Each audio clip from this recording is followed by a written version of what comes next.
নমস্কার বন্ধুরা, শুভ সন্ধ্যাবেলা। আজকে তো পয়লা বৈশাখ, সকলকে জানাচ্ছি শুভ পয়লা বৈশাখের শুভেচ্ছা। আমার থেকে যারা বড় রয়েছেন তারা আমার প্রণাম নেবেন, আর ছোটরা আমার অনেক অনেক ভালোবাসা দেবেন। আজকে তো অনেক দোকানই নেমন্তন্ন করেছে হালখাতা করার জন্য, কিন্তু আমার এতটাই শরীর খারাপ যে বেড়াতে ইচ্ছা করছে না। কিন্তু ছেলেমেয়েগুলো বায়না থাকছে যে না মা চলো, একবারটি চলো আমাদের সঙ্গে। তাই যাবো ভেবেছি একটু, কিন্তু জানেন তো খুব জ্বর ঠান্ডা লেগেছে। এত দেখতেই পাচ্ছেন আমার গলাটার আওয়াজ শুনে যে কী অবস্থা, আমার গলায় মানে ব্যাঙ ডাকছে আমার গলায়, এত খারাপ গলার অবস্থা। কিন্তু বাচ্চারা তো একটু বায়না করছে, বলছে চলো তুমি না গেলে ভালো লাগে না, তাই একটু বেরাবো। তাই চলুন আপনারা আমার সঙ্গে যাবেন, আর কি করছি না করছি সবটাই আপনাদের দেখাবো। আমি তো বললাম যে আমি বেরাবো না, এত অসুস্থ, কিন্তু আপনার দাদা এসে বললো চলো টোটো নিয়ে যাবো, কোনো অসুবিধা নেই, টোটোর মধ্যে বসে যাবে, কোনো অসুবিধা হবে না, চলো আজকের দিন একটু না বেরালে হয়, চলো। তাই রেডি হয়ে পড়লাম। এই দেখুন, এই চুড়িদারটা আমি মেশো থেকে কিনেছি, সবই কেনাকাটি করেছি চৈত্র সেলে, কিন্তু আর পরে বেরোনোর মতো শরীর নেই, শরীরটা এত খারাপ করে দিয়েছে। তাই যাই, যখন এতবার করে ছেলেমেয়েগুলো বলছে, আপনার দাদাও বললো, তাই একটু বেরাই। চলুন আপনারা আমার সঙ্গে, আপনাদেরকেও দেখাবো কোথায় যাচ্ছি আর কী করছি। এই দেখুন আমার মেয়ে আর আমি একটু ভিডিও করে নিচ্ছি আপনাদের সঙ্গে দেখাবো বলে আপনাদেরকে। এই যে আমার মেয়ে এই জামাটা কিনেছে শান্তিনিকেতন থেকে, যখন এবার আমার শান্তিনিকেতন ঘুরতে গেছিলাম শীতকালে পৌষ মেলার সময়, তখন ওই জামাটাও কিনেছে। তাই বললো মা আমি এই জামাটা পরবো। আমিও একটা কিনেছি, কিন্তু সেটা আর পরলাম না, রেখে দিলাম, থাক অন্য কোনো সময় পরা যাবে খনি। টোটোতে করে তো চলে যাচ্ছি আজকে, সব দোকানে দোকানে যাবো, যেহেতু আজকে হালখাতা, সব দোকানের মধ্যে চলে যাচ্ছি। আর রাস্তায় জানেন তো খুব ভিড় হয়েছে বন্ধুরা, দেখুন আপনাদের দেখাচ্ছি রাস্তায় কী ভিড় হয়েছে। এই দেখুন আপনাদের দেখাচ্ছি রাস্তায় কী ভিড় হয়েছে বন্ধুরা, রাস্তায় লোকের জমজমাটি আজকে, সবাই হালখাতা করতে বেরিয়েছে। এই দেখুন একটা মন্দির, আপনাদের দেখিয়েছি মাকে, মা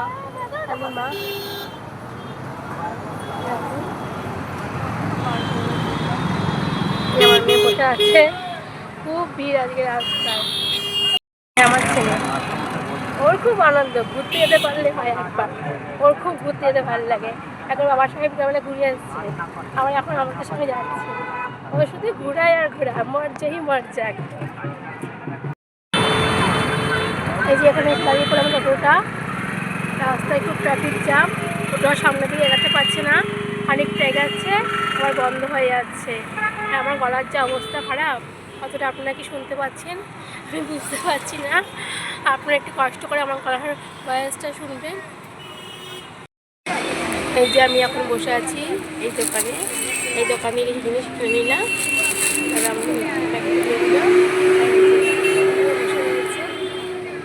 আমার ছেলে মেয়ে গেছে একটু খেতে, আসি তারপরে একটু থেকে চলে যাবো।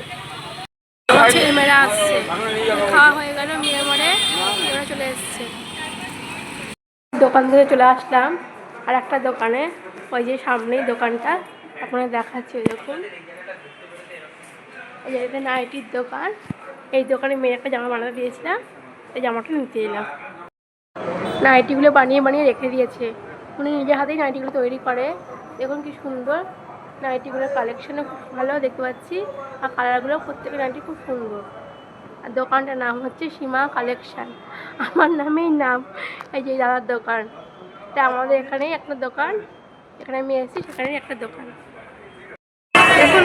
এখন বন্ধুরা রাস্তায় কত লোক আছে, সবাই হালখাতা করতে নেমে যাচ্ছে দোকানে দোকানে। আর যেতে যাচ্ছি দাদা বৌদি রেস্টুরেন্টের সামনে,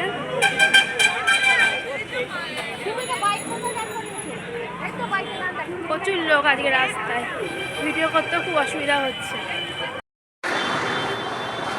দেখুন এই গলিতে সব দোকানে দোকানে কি সুন্দর সাজিয়েছে।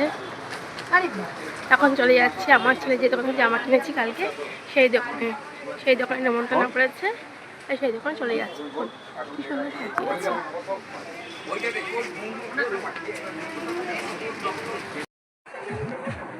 এই যে আমরা এখন এই দাদার দোকানে চলে এসেছি, এই দাদার দোকানের নাম হ্যালো বেবি। এই দোকানে পুজো হয়েছে লক্ষ্মী গণেশ ঠাকুরের, এই যে পয়লা বৈশাখে হালখাতা উপলক্ষে দাদার দোকানে আমি এসে গেছি। দেখুন কি সুন্দর ঠাকুরগুলোকে সাজিয়েছে আর পুজো করেছে দাদা।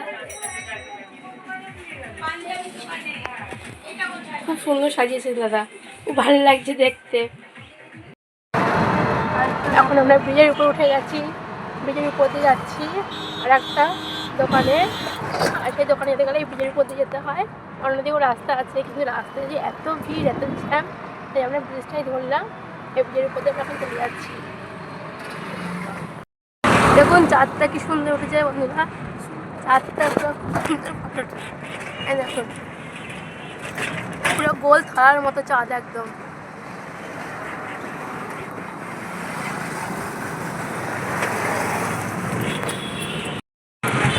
দেখুন আমরা এখন চলে এসেছি এই দোকানটার সামনে, রাজলক্ষ্মী জুয়েলার্সের সামনে। এই যে আমার ছেলে মেয়ে এখন দাঁড়িয়ে পড়েছে আইসক্রিম খেতে। কিরে কী খাচ্ছিস? এই আমার ছেলে আইসক্রিম নিয়ে নিয়েছে, আর আমার তো গলা বসে গেছে, তাও মনে হচ্ছে একটু আইসক্রিম খেয়ে নিই। কি দেখি, মেয়ে বলছে খাও, কোনো অসুবিধা হবে না। দাঁড়া, গলা তো বসে গেছে। আমার মেয়ে আইসক্রিম নিয়ে নিয়েছে, ও খাচ্ছে। দিন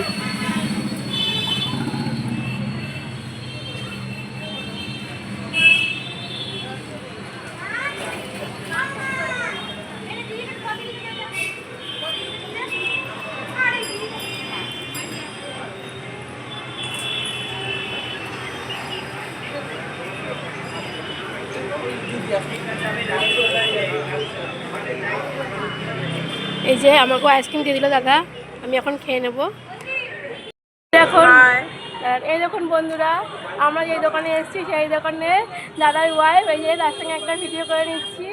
এই যে ফেসবুকেও এই দিদি পেজ আছে, আপনারা ফলো করবেন, কাকুলি কর্মকার, সেখানে তোমরা ফলো করবে দিদিকে। হ্যাঁ ঠিক আছে, সবাই আমরা ফেসবুক করি, আমারও কিন্তু ফেসবুক আছে, দিদিরও আছে, দিদি বলছে ওই আমরা ফেসবুক করি। বন্ধুরা সব দোকানে হালকা করে বাড়িতে চলে আসলাম, এখন জামা কাপড় ছেড়ে নিই, তারপর ফ্রেশ হয়ে সবাই মিলে খেতে বসে যাব। আজকে অনেকটা দেরি হয়ে গেছে, তাই ভাবলাম ছেলে মেয়েগুলোকে রাত করে খাইয়ে দিয়ে আমরাও খেয়ে নেবো, এবার শুয়ে পড়বো। কারণ ছেলে মেয়ের কালকে সকালে আবার স্কুল রয়েছে, অনেকদিন ছুটি পেলো জানেন তো, আবার সামনেও অনেকদিন ছুটি আছে। কালকে ওদের স্কুল আছে, তারপরে আবার এই সপ্তাহে পুরোটাই ছুটি, শুধু বুধবারই স্কুল। কালকে ওরা স্কুলে যাবে, রাত করে শুয়ে পড়তে হবে আমাদের।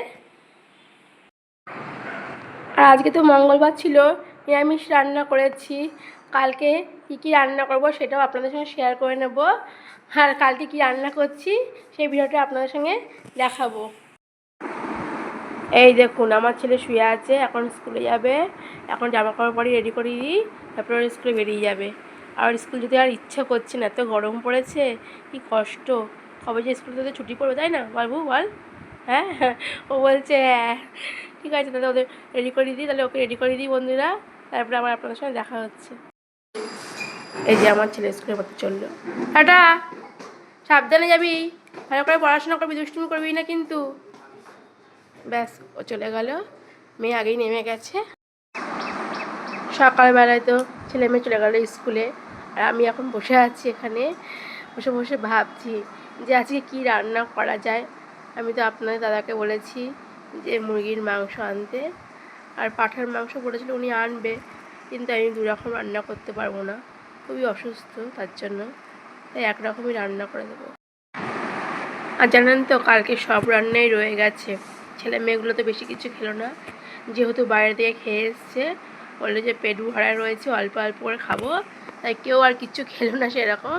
বেশিরভাগ খাবার সব রয়ে গেছে, সেগুলি গরম করে দেবো আর মাংসটাই করবো। আমি ভেবেছিলাম অনেক কিছুই রান্না করব, কিন্তু এত খাবার রয়ে গেছে, রান্না করে শুধু শুধু লাভ নেই, ওই খাবারগুলো আবার রয়ে যাবে। আমাদের বাড়িতে তো তাই হয়, এক গাদা রান্না করি কিন্তু কেউ কিছু খায় না, সব খাবার থেকে যায়, এরকমই। কি করব, তাই জন্য শুধু মাংসটাই করে দেবো ভেবেছি, আর কিছুই সেরকম করবো না। যাই এখন রুটিটা তাহলে করে নিই, সোনাইয়ের বাবা তো চলে গেছে তো স্কুলে নিয়ে, এখন উনিও ফিরে আসবে, এসে রুটি ব্রেকফাস্ট করে নেবে, আর আমিও আজকে রুটি খেয়ে নেবো। কদিন ধরে তো রুটি করতেই পারছি না, যা পাচ্ছি ছাতু মুড়ি, তারপরে চিড়া সুজি এসব খেয়েই থাকছি ব্রেকফাস্টে। এই আজকে ভাবলাম কটা রুটি করে আমিও খাবো আর তাকেও দেবো। যাই রুটিটা করে নিই। রুটি করে তো ঘরে চলে আসলাম। রুটি করে জানেন তো বন্ধুরা খেয়েও নিয়েছি, সোনাইয়ের বাবাকেও দিয়ে দিলাম খেতে, আমিও খেয়ে নিলাম। কারণ আমার খুব জ্বর এসছে, আর কিছু না খেয়ে জ্বরের ওষুধ খাওয়া যায় না। এই রুটিটা খেয়ে নিলাম, খেয়ে জ্বরের ওষুধ খেয়ে এখন শুয়ে আছি। আর জানেন তো দেখুন বাসি বিছনা সব পড়ে আছে, এখনও বিছনা তুলতে পারিনি। ওইদিকে রুটি করা তাড়াহুড়ো ছিল, কেন ঘরের মানুষ খেয়ে বেরাবে, তার জন্য রুটিটা করে দিলাম। তারপরে আমিও একটু খেয়ে নিলাম, খুব খিদা পেয়ে গেছিলো। এখন বাসি বিছনাটা তুলে ফেলবো, জ্বরটা কমলেই তারপরে ঘরগুলো মুছে নেব। তারপরে একটু দোকানে যাওয়ার আছে, সেই দোকানে গিয়ে কটা জিনিসের দরকার সেগুলি নিয়ে আসবো। তারপরে বাড়িতে এসে স্নান করে পুজোটা করে নেব। আর রান্না তো সেরকম কিছু আয়োজন নেই আজকে। বাড়িতে মুরগির মাংস নিয়ে এসছে, মাংস একটু ঝোল করে নেবো, আর সজনে ডাঁটা টমেটো দিয়ে একটা চচ্চড়ি করে নেব। এই আজকে রান্না, আর কালকে সমস্ত রান্নাই ঘরে রয়েছে, তাই আর বেশি কিছু করবো না। আর শরীরটা যেটু ভালো লাগছে না, এই জন্য আর ভালো লাগছে না কিছু করতে। শরীর ভালো লাগলে সব ভালো লাগে, তখন হাজার রকম রান্না করতেও ভালো লাগে। কিছুই আর ভালো লাগে না আজকে। জামা পরে রেডি হয়ে গেলাম, এখন যাব শপিং মলে। তার জন্য বাড়ির কাজগুলো সেরে নিলাম, সেরে যাচ্ছি। এসে স্নানে গিয়ে পুজোটা করে নেবো, তারপরে ভাতটা বসিয়ে দেবো। চালটাও ধুয়ে নিলাম, কেননা চালটা একটু ভিজিয়ে রাখলে তো ভাতটা ভালো হয়। তো চালটা একটু ভিজিয়ে রাখলাম, তারপরে এসে ভাতটা বসিয়ে দেবো। আর শপিং মলে তো আমাদের বাড়ি থেকে বেশি দূরে না, আপনারা দেখার দেখুন শপিং মল। ওই দেখুন, ওই দেখুন শপিং মলটা লেখাই রয়েছে মোর সুপার মার্কেট, ওখানেই যাব। আমার বাড়ির ঠিক উল্টো দিকে। দুপুরবেলা তো মনে চলে গেছিলাম, মোড় থেকে যা যা জিনিস কিনে নিয়ে এসেছি। আপনাদের সবটাই দেখানোর খুব ইচ্ছে ছিল, কিন্তু ফোনটা এত ডিস্টার্ব করছিল যে আপনাদের আর কিছুই দেখাতে পারলাম না। কি রান্না করলাম তাও দেখাতে পারলাম না। ওই মুরগির মাংসই রান্না করেছিলাম, আর তো সবই বলেছিলাম যে কালকে রান্না ছিল। আমার মেয়ে স্কুল থেকে এসে তবে ফোনটা ঠিক করে দিল। আমি এখন আমার ভিডিওটা করছি। এখন সন্ধেবেলা ঠাকুরকে সন্ধেবাতি দেখিয়ে ছেলে মেয়েকেও খেতে দিয়ে দিলাম, আমি নিজে একটু চা খেয়ে নিলাম। এবার ওদের পড়াতে যাব। তাহলে আমার ভিডিওটি আপনাদের কেমন লাগলো বন্ধুরা আমাকে কমেন্টে জানাবেন। আর আমার ভিডিও যদি আপনাদের ভালো লাগে তাহলে please like share and subscribe করে দেবেন। আপনাদের একটা সাবস্ক্রাইব আমার চ্যানেলটাকে গ্রো করবে। এখন তাহলে আসি বন্ধুরা, আপনারা সবাই সুস্থ থাকবেন, ভালো থাকবেন এবং সাবধানে থাকবেন, আনন্দে থাকবেন। এখন আসি, টাটা বন্ধুরা।